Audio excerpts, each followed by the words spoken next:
अस्सलाम वालेकुम। आज 15 फरवरी 2026 है और अभी थोड़ी देर पहले ही तारीख तब्दील हुई है।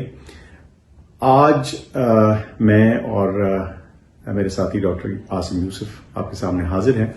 जैसे आपको मालूम होगा, कल भी मैंने एक ब्रीफ सा पैगाम रिकॉर्ड करवाया था, लेकिन कल और आज के दरमियान कुछ मजीद इंफॉर्मेशन और मालूमात हासिल हुई हैं, जिसके तहत हमने सोचा कि कुछ मजीद गुजारिशात आपके सामने रखें जो कि खान साहब की सेहत के लिए अहम है।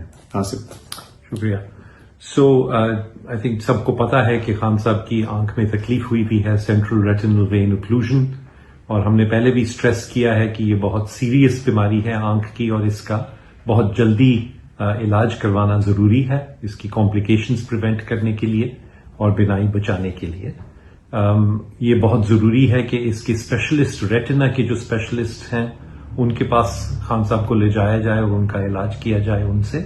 और खास तौर पे इसके पीछे कोई और मेडिकल कंडीशन अक्सर होती है जिसकी वजह से ये बीमारी होती है आंख में, तो उसके लिए भी जरूरी है कि तमाम तशखीस और इलाज की सहूलियात फराहम की जाए खान साहब को।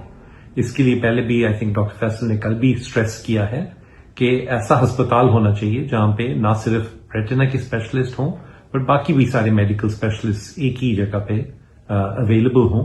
तो इसके लिए हमारी बहुत स्ट्रांग प्रेफरेंस या तरजीह होगी कि शिफा इंटरनेशनल हॉस्पिटल इस्लामाबाद में खान साहब को फौरन ले जाया जाए और वहां पे उनका इलाज जल्द अज जल्द शुरू किया जाए।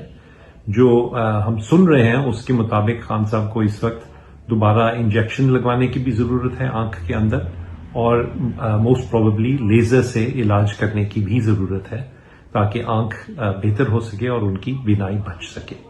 शुक्रिया।